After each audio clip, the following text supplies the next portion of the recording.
안녕하십니까. 경희대학교의 최영민입니다. 저는 오늘 캡스 농업부문 비료 사용 농경지 암모니아 배출량 산정 개선안에 대해서 발표하도록 하겠습니다. 목차는 다음과 같습니다. 요즘 들어 기후변화로 인한 이상기후에 대한 소식들이 굉장히 많이 들려오고 있습니다. 문제는 이러한 이상기후들로 인해 미세먼지가 머물거나 2차 합성되기 좋은 환경이 만들어진다는 것입니다. 실제로 국내 대기에서 초미세먼지 중 2차 생성 미세먼지가 72% 이상 차지한다고 정부에서 보고하고 있습니다. 2차 생성 미세먼지는 대기 중에 이미 존재하는 질산화물, 황산화물들이 암모니아와 같은 전구물질과 반응해서 생성되는데요. 한 선행 연구에 따르면 일찍부터 암모니아 저감 정책을 펼쳤던 유럽 등과 같은 선진국의 노력에도 불구하고 암모니아의 배출량은 지속적으로 증가하는 추세입니다. 실제로 농업 부문에서 배출되는 암모니아 양이 가장 큰 것을 보실 수 있습니다. 또 각 분야별 초미세먼지의 전구물질 배출에 의한 피해를 긍정적으로 환산한 선행 연구를 보시면 단일 분야에서 농업 분야에 의한 암모니아 배출량이 가장 컸습니다. 즉, 초미세먼지 문제에 있어서 암모니아가 굉장히 중요한 부분을 차지한다는 점인데요.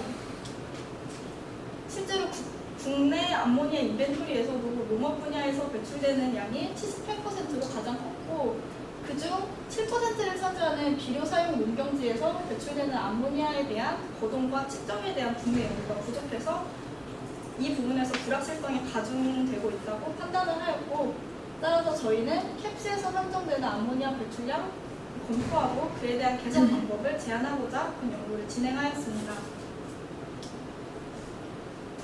캡스에서는 비료 사용 농경지와 분뇨 관리 이 두 부분에서 암모니아 배출량을 산정하고 있는데요. 비료 사용 농경지를 자세히 보시면 비료 종류에 따라서 요소, 복합비료, 황산암모늄, 기타 4가지로 암모니아 배출량을 산정하고 있었습니다. 농경지에서 배출되는 암모니아는 10일에는 비료의 질소 함량과 관련이 있기 때문에 비료 사용량에 그 비료의 질소 함량 그리고 그 비료의 배출 개수를 곱해서 배출량을 산정하게 됩니다. 이러한 현행 암모니아 배출량 산정 방법에서 저희가 개선한 부분을 3가지로 정리해서 말씀드리도록 하겠습니다. 먼저 배출 개수입니다. 황산암모늄과 기타 비료 배출 개수는 US EPA의 값을 그대로 가져와서 사용하고 있는데요. 요소와 복합비료의 경우는 국가 고유 배출 개수입니다. 특히 요소의 경우는 2006년과 2007년 4번의 실험을 통해서 산출되었기 때문에 대표성이 있는 값이라고 사료가 되지만 복합비료의 경우는 2006년 단 2번의 실험만을 통해 산출되었습니다.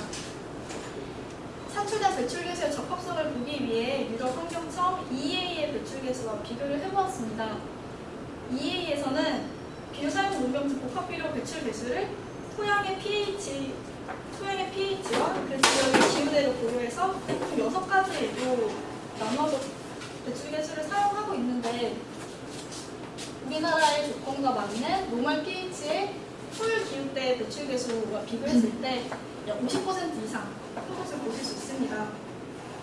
또 우리나라 기후대보다 더 따뜻한 지역에서 쓰이는 배출개수보다도 우리나라 배출개수가 컸습니다. 따라서 저희는 복합비료 배출개수의 대표성 정확성 검증이 필요하다고 사료하였고 이를 위해 야외 실험을 진행하였습니다. 복합비료 배출개수 검증을 위한 야외 실험에서 암모니아 배출량을 측정하는 데 사용된 방법은 풍동법입니다. 이 방법은 2006년 국가고유 배출개수 산출을 위해 국립환경과학원에서 사용했던 방법과 동일한 방법으로 세계적으로도 농경지에서 암모니아 배출량을 산정할 때 스탠다드하게 쓰이는 방법이라고 합니다. 장치에 대해서 간략하게 설명을 드리겠습니다. 앞부분이 열려 있어서 실제 착국법과는 다르게 실제 풍속을 고려할 수 있고요. 그 부분에서 이제 쭉 들어온 기체가 컨트롤 박스에 모이게 됩니다. 컨트롤 박스에는 산용액이 담긴 암모니아 포집병이 있고 이 포집병에 암모니아가 포집되는 원리입니다. 본 장치를 경기도 농교원 포장지에 설치하여서 실험을 진행하였고 현재도 실험을 진행 중입니다. 오른쪽은 25일간 실험을 진행한 데이터인데요. 실험 후반부에 갈수록 배출량 변화가 더딘 것을 보실 수 있습니다. 25일 동안 진행한 실험에서 저희가 산출한 배출 배수는 74.3kg/톤이었는데 이는 현재 캡스에서 사용하고 있는 배출 배수와 유사한 값이나 저희가 실험을 진행한 시기가 6월이고 실제로 시비량이 집중되는 시기는 3에서 5월로 상대적으로 기온이 많이 높습니다. 따라서 이 배출 배수를 그대로 사용하게 되면 암모니아 배출량이 과대평가될 수 있다고 사료하여서 Q10을 이용해서 온도 차이를 고정하였습니다. Q10은 온도가 10도 증가할 때 암모니아 배출량 변화량을 계산할 수 있는 식인데요. 이를 이용해서 수원시 30년 평균 기온으로 고정해서 52kg/ton이라는 배출 개수를 얻었습니다. 이는 앞서 말씀드렸던 유사한 기후 조건과 토양 조건에서 쓰이는 복합비료 배출 개수와 유사했기 때문에 유사한 값이었습니다. 다음은 활동도 자료입니다. 암모니아 배출량을 산정하는 데 있어서 쓰이는 활동도 자료는 실제 농경지의 11년의 양이 아니라 농협에서 각 시군구별로 공급하는 비료 양을 사용하고 있습니다.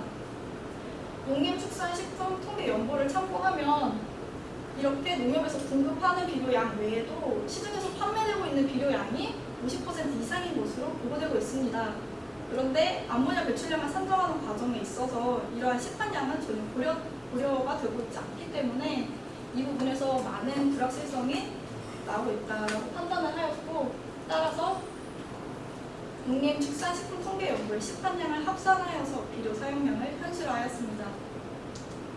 그 결과 복합비료의 경우 비료 사용량이 기존보다 약 55% 증가하였습니다. 다음은 시간 배분입니다. 대기 인벤토리를 관리하는 데 있어서 시간적인 변화를 보는 게 굉장히 중요한데, 특히 농업 부문과 같은 계절적인 변화가 큰 분야에서는 그 중요성이 더욱 커집니다.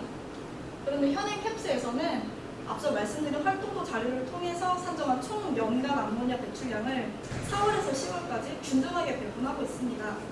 이는 우리나라 평균 기온을 고려해서 4월에서 10월을 농경 활동 기간이다라고 정해서 배분을 하고 있는 것이긴 하지만, 이렇게 시간 배분을 하는 것은 시설을 이용하는 사계절 농업 활동을 전혀 고려하지 못하고 있고, 농경지에서 시비로 인한 암모니아 배출이 대부분 한 달 이내에 이루어진다는 많은 현장 실험 결과를 고려했을 때 이러한 시간 배분 방법은 배출량 산정의 정확도를 현저히 떨어뜨린다라고 판단하였습니다. 따라서 작물별 시비 시기와 표준 시비량을 고려해서 시간 배분을 현실화하였습니다. 농진청의 표준 재배법을 통해 시비 시기와 표준 시비량을 알고 농림업총조사에서 작물별 재배 면적을 곱해서 월별 시비량을 구하는 과정인데요. 자세한 과정을 보여드리도록 하겠습니다. 농진청의 농작업 일정을 참고하시면 해당 작물의 시비 시기와 표준 시비량을 알 수 있습니다. 이러한 자료를 바탕으로 위 표와 같이 정리하였습니다. 작물의 품종과 토성, 수령, 기타 등등의 조건들로 인해서 굉장히 표준 시비량이 다양합니다. 이러한 표준 시비량을 간단히 하는 작업을 거쳤고, 정리한 표는 다음과 같습니다. 앞서 말씀드린 시비량과 시비 시기에 농림업총조사에서 발생한 작물의 재배 면적을 곱하게 됩니다. 그러면 월별 총 시비량을 알 수 있게 되고, 4월에 예를 들어서 4월에 시비가 이루어지는 작물의 모든 작물의 시비량을 더하게 되면 월별 시비량을 산출할 수 있게 됩니다. 그런데 농림업총조사의 작물별 재배 면적에 보시면 시금치 이렇게 작물이 명시되어 있지 않고 기타 시설 작물, 기타 식량 작물, 기타 농지 작물 등으로 작물에 대한 자세한 정보가 누락된 항목들이 있습니다. 이런 항목들에 있어서는 시비량 산정에서 제외를 하였고, 따라서 35개의 작물에 대한 월별 시비량을 구했습니다. 또 시설 작물의 경우는 사계절 농업 활동이 가능하기 때문에 표준 시비량을 12개월로 나누어서 배분하였습니다. 표준 재배법을 참고해서 산정한 비료의 질소 사용 총량입니다. 143,966톤으로 앞서 말씀드린 공급량 시판량을 합산한 것보다 약 55%가 낮았습니다. 이 55%가 낮은 것은 말씀드렸듯이 농경지에서 작물에 대한 항목이 누락되어서 식량 산정할 때 제외된 농경지가 있었기 때문이고, 또한 각 농가에서는 표준 시비량에 따르지 않고 그보다 더 많은 시비가 이루어지기 때문이다라고 설명하였습니다. 시간 배분을 위해 이 133,966톤을 공급량 시판량을 합산한 값으로 가중평균하여서 오른쪽과 같은 결과를 얻었습니다. 기존 방식을 보시면 4월에서 10월까지 배출량이 동일하고요. 그 외에 다른 배출량이 전혀 없다라고 보고하고 있습니다. 그런데 배출 개수와 활동도 자료, 시간 배분 세 가지를 모두 고려한 개선 방안에서는 우선 총 배출량이 2% 증가하였고요. 시비가 집중되는 3에서 4월에 배출량이 집중되어 있고, 실제로 기존과 비교했을 때 약 4배까지 배출량이 커지는 것을 볼 수 있었습니다. 정리하자면 크게 세 가지 부문에서 개선이 이루어졌습니다. 첫째, 캡스에서 사용되는 배출 개수를 야외 실험을 통해 보완했으며 국가 고유 배출 개수의 정확성을 개선하였습니다. 둘째, 비료 공급량에 복합비료 시판량을 추가해서 활동도 자료를 현실화하였고요. 셋째, 국내 농경지 면적의 70%에 해당하는 작물 35가지의 시비 시기와 표준 시비량을 모두 반영해서 시간 해상도를 개선하였습니다. 이를 통해 국내 비료 사용 농경지 암모니아 배출량의 정확도를 개선하였습니다. 하지만 그럼에도 불구하고 암모니아 배출량의 정확도를 더 높이는 데는 약간의 부족함이 있었는데, 가장 큰 부분은 활동도 자료의 부족함이었습니다. 언제 시비가 이루어지는지, 어떻게 시비가 이루어지는지, 추가적인 시비가 있는지 없는지에 대한 정보가 전혀 얻을 수 없었고요. 한 예로 영국, 농업 선진국가인 영국의 예를 들어보면 거기서는 농경지 면적을 기준으로 농경지 면적이 일정 면적 이상인 농가에 대해서는 1대1로 설문조사를 통해 활동도 자료를 모집하고 있습니다. 우리나라도 이와 같이 과트업 방식으로 접근을 할 필요가 있다고 생각이 되고요. 과트업 방식의 한 예로 이미 많은 선진 국가에서 사용되고 있는 스마트 파밍의 도입을 예로 들어보겠습니다. 이 스마트 파밍을 통해서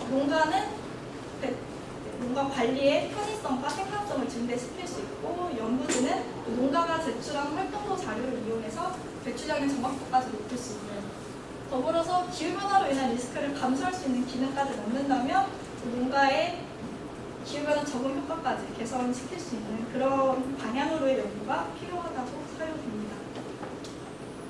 이상 발표 마치겠습니다. 감사합니다.